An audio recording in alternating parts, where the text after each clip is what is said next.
আপনারা দেখছেন একুশে টেলিভিশন। পিলখানা ট্রাজেডিতে নিহত সেনা কর্মকর্তাদের স্মরণ করা হলো শ্রদ্ধায়। রাষ্ট্রপতি ও প্রধানমন্ত্রীর পক্ষে সামরিক সচিবরা সকালে বনানীর সামরিক কবরস্থানে নিহত সেনা সদস্যদের কবরে পুষ্পস্তবক অর্পণ করেন। শ্রদ্ধা জানান স্বরাষ্ট্রমন্ত্রী, সেনা, নৌ ও বিমান বাহিনীর প্রধানগণ এবং বিজিবির মহাপরিচালক। এছাড়া শ্রদ্ধা নিবেদন করেন নিহত সেনা কর্মকর্তাদের স্বজনরাও। দীপু শিকদারকে সাথে নিয়ে দেখুন রাসেল খানের রিপোর্ট। 2009 সালের 25 ফেব্রুয়ারি সকালে পিলখানা ট্রাজেডিতে নিহত হন 57 জন সেনা কর্মকর্তা সহ 74 জন। রক্তাক্ত সেই ঘটনার পর সীমান্ত রক্ষা বাহিনী বিডিআরের নাম বদলে যায়, পরিবর্তন আসে পোশাকে।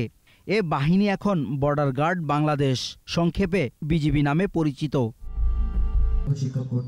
এক যুগ আগে সেই নিষ্ঠুর ঘটনায় নিহত সেনা কর্মকর্তাদের শ্রদ্ধায় স্মরণ করা হলো বৃহস্পতিবার সকালে। রাষ্ট্রপতি মোহাম্মদ আব্দুল হামিদের পক্ষে শ্রদ্ধা নিবেদন করেন তার সামরিক সচিব মেজর জেনারেল SM সালাউদ্দিন ইসলাম। আর প্রধানমন্ত্রী শেখ হাসিনার পক্ষে পুষ্পস্তবক অর্পণ করেন তার সামরিক সচিব মেজর জেনারেল নকিব আহমেদ। এছাড়া স্বরাষ্ট্রমন্ত্রী আসাদুজ্জামান খান কামাল, সেনা, নৌ ও বিমান বাহিনীর প্রধানগণ শ্রদ্ধা জানান বিজিবির মহাপরিচালক। পুষ্পস্তবক অর্পণ শেষে 1 মিনিট নীরবতা পালন করা হয়।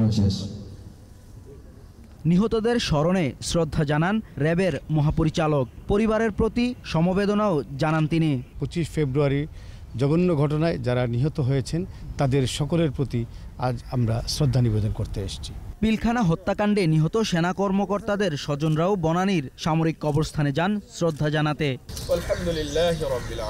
আমাদের কাছে মনে হয় আসলে বেশি দিনও কাটেনি, যেহেতু দুঃখটা আমাদের সারা জীবনই থেকে যাবে আর আমাদের স্ট্রাগলও করতে হয় ওভাবে। এখন আমাদের যেই শহীদ পরিবারের যে আমাদের যেই ভাঙনটা হয়ে গেছে, এই ক্ষতিপূরণটা তো কেউ দিতে পারবে না। আসামিদের যাদের বিচার হয়েছে এইটা রায়টা খুব দ্রুত কার্যকরী হোক। আজকের এই দিনটা অন্তত একটা শোক দিবস হিসেবে গ্রহণ করা হোক এবং রাষ্ট্রীয় ছুটি ঘোষণা করা হোক। এ শোক ভুলবার নয় বলেও জানান তারা। রাসেল খান, একুশে টেলিভিশন, ঢাকা।